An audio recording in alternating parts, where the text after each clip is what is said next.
শূন্যের জোট তো কাটবেই, নবারই আমি জিতেছি, বিকল্প আমরা দিচ্ছি। যতটা সম্ভব স্বচ্ছ রাখা যায় সেভাবেই আমি চলি। একদমই দেবে না। ডেভিড বনাম গলায়াত, বটগাছ বনাম হাল ফ্যাশনের ঝোড়ো হাওয়া। তৃণমূলের ৮০ ঊর্ধ্ব দুই প্রার্থীর একজনের বিরুদ্ধে বামেদের জেনজি বাজি।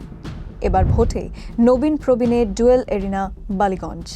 বালিগঞ্জ বিধানসভা কেন্দ্রে এবার হাড্ডাহাড্ডি লড়াই। তৃণমূলের প্রার্থী শোভনদেব চট্টোপাধ্যায়। অতীত বলছে তাকে যেই কেন্দ্রেই দেয়া হয়েছে সেখানেই তিনি রেকর্ড মার্জিনে জয়ী হয়েছেন। আমি মনে করি যে আমার রাজনৈতিক যে পরিচয়টা আছে সেই পরিচয়টা মানুষের কাছে গ্রহণযোগ্য বলেই মনে হয়েছে আমার, কারণ আমি ৯বার বিধানসভায় লড়েছি, ৯বারই আমি জিতেছি। যদি মানুষের আস্থা বা বিশ্বাস না থাকতো ৯বার দাঁড়িয়ে ৯বার জেতা খুব মুশকিল আছে।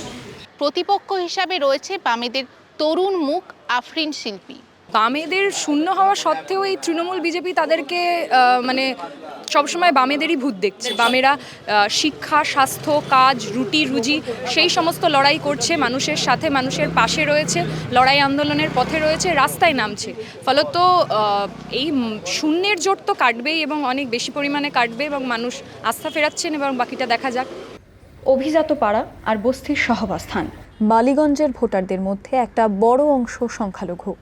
২০০৬ সালের পর থেকে কোনো দিন বালিগঞ্জে হারেনি তৃণমূল, কখনো ভোটে হারেননি শোভনদেবও। এই দুই রেকর্ডকে চ্যালেঞ্জ জানাতে বামেদের বাজি সমাজ মাধ্যমে সাড়া ফেলে দেওয়া নতুন মুখ যাদবপুরের প্রাক্তনী। বিরোধীদের একাংশের দাবি বামেরা শুধুমাত্র ফেসবুকে আছে। আমরা প্রত্যেকেই নেটেও আছি, হেঁটেও আছি। ওই ভিডিওগুলোতে যে সমস্ত রিলস দেখাচ্ছে সেগুলো আমরা হেঁটে হেঁটেই করছি, বাড়ি বাড়ি গিয়ে মানুষের দরজায় পৌঁছে যাচ্ছি, তাদের দাবি নিয়ে কথা বলছি, তাদের সমস্যা নিয়ে কথা বলছি এবং সেগুলো কিভাবে সমস্যা সমাধান করা সম্ভব সেইগুলোর বিকল্প আমরা দিচ্ছি। সমালোচকদের একাংশের দাবি প্রতিকুর রহমান তিনি যখন দল ছেড়ে দিলেন তখন আফরিনকে সামনে আনা হলো আলিমুদ্দিনের পক্ষ থেকে। যিনি গেছেন তিনি গেছেন, সেটা তার ব্যক্তিগত মতামত, তার ব্যক্তিগত রাজনৈতিক বোধ। কিন্তু আমি তো ক্যাম্পাস এর সময় থেকেই রাজনীতি করে আসছি এবং এসএফআই করে এসছি এবং এসএফআই করে তারপরেই পার্টির কাজের সাথে যুক্ত হওয়া এবং ধীরে ধীরে পার্টি যেভাবে যা কাজ দিয়েছে, দায়িত্ব পালন করার কাজ দিয়েছে, সেই কাজগুলো করেছি এবং আগামী দিনেও করব। বর্তমানেও পার্টি যে দায়িত্ব দিয়েছে, যে আমার দল আমাকে যে কাজ দিয়েছে সেই কাজটা করছি। ফলত কে কার সাথে কি তুলনা টানলো এটা নিয়ে আমার কি যায় আসে বলুন। টানা ৪বারের জন্য সরকার গড়ার পথে তৃণমূলের অন্যতম কাঁটা দুর্নীতির অভিযোগ। শোভনদেবের গায়ে অবশ্য সে কালি নেই, ভদ্রলোকের ইমেজ তাঁর ইউএসপি। আমার বাবা আমায় বলেছিলেন যে রাজনীতি করছো যখন তখন সেবার মনোভাব নিয়ে করবে, সেটা আজও আমি মেনটেন করি এবং নিজেকে যতটা সম্ভব স্বচ্ছ রাখা যায় সেভাবেই আমি চলি। সম্ভবত মানুষ হয়তো সেটাকেই ভালোবাসে। দলের স্বার্থে বা দলনেত্রীর নির্দেশে একাধিকবার কেন্দ্র বদল হয়েছে, কোনো অভিমান কি রয়ে গিয়েছে? একেবারে নেই। আমি ভীষণ ওবিডিয়েন্ট, মানে দলের নেতৃত্বের নির্দেশের প্রতি আমার ভীষণ আস্থাও আছে এবং আমি মনে করি দল যখন করি তখন দলের নির্দেশ মেনে চলাই উচিত। ২০১১ সাল থেকে ২০২১ সুব্রত মুখোপাধ্যায়ের টানা জিত। ২০২২ সালে উপনির্বাচনে তৃণমূল জিতলেও ব্যবধান কমে দাঁড়ায় ২০,২২৮ ভোটে। দ্বিতীয় স্থানে উঠে এসেছিলেন বাম প্রার্থী সায়রা শাহ হালিম। বামেদের সেই পুনরুত্থানের ধারা কি বজায় থাকবে ২৬-এও? শোভনদেবের রেকর্ড ভাঙবেন আফরিন? এই নবীন এবং প্রবীণের দ্বন্দ্বের মধ্যে বিজেপি প্রার্থী শতরূপা তিনি দাবি করছেন লড়াইটা হবে তৃণমূল বনাম বিজেপি। আমার ইউএসপি পদ্মফুল, নরেন্দ্র দামোদর দাস মোদি, সুশাসন। 2011-এ আমি বালিগঞ্জ থেকেই দাঁড়িয়েছিলাম। আমি বালিগঞ্জেরই মেয়ে, বালিগঞ্জের নিজের মেয়ে বলতে পারো, এখানকারই ভূমিকন্যা। তো এই সব কিছু মিলিয়ে এটাই সামগ্রিকভাবে আমার ইউএসপি। বালিগঞ্জ কেন্দ্রে আরেকটা বড় ফ্যাক্টর হচ্ছে সংখ্যালঘু ভোট। এটা কি কোথাও গিয়ে আপনাকে বেগ দিতে পারে? না, একদমই দেবে না।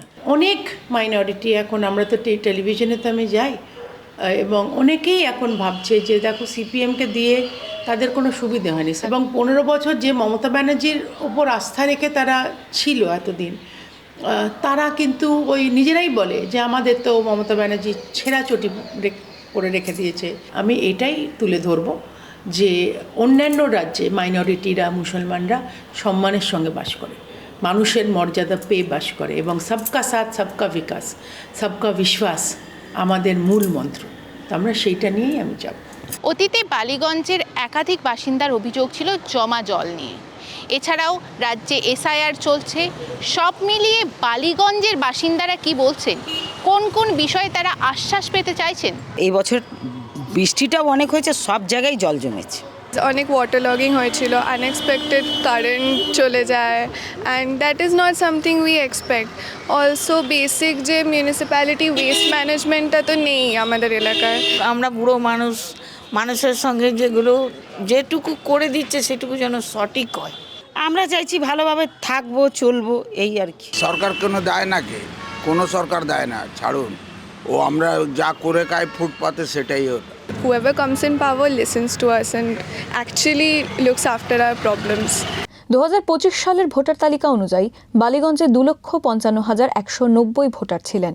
চূড়ান্ত তালিকায় ভোটার 1,90,025 জন। এসআইআর এর খসড়া তালিকায় বাদ গিয়েছে 65,172 নাম। অর্থাৎ বিধানসভা নির্বাচনে তৃণমূলের জয়ের ব্যবধানের চেয়ে বেশি নাম বাদ গিয়েছে এসআইআরে। এসআইআর তালিকা থেকে বহু মানুষের নাম বাদ গিয়েছে। হ্যাঁ, সেইটা কি কোনোভাবে ফ্যাক্টর হয়ে দাঁড়াবে এই ভোটে? কিভাবে দেখছেন? ক্ষেত্রে ফ্যাক্টর হবে না, কিছু মার্জিনের ক্ষেত্রে হয়তো কিছু ফ্যাক্টর হতে পারে।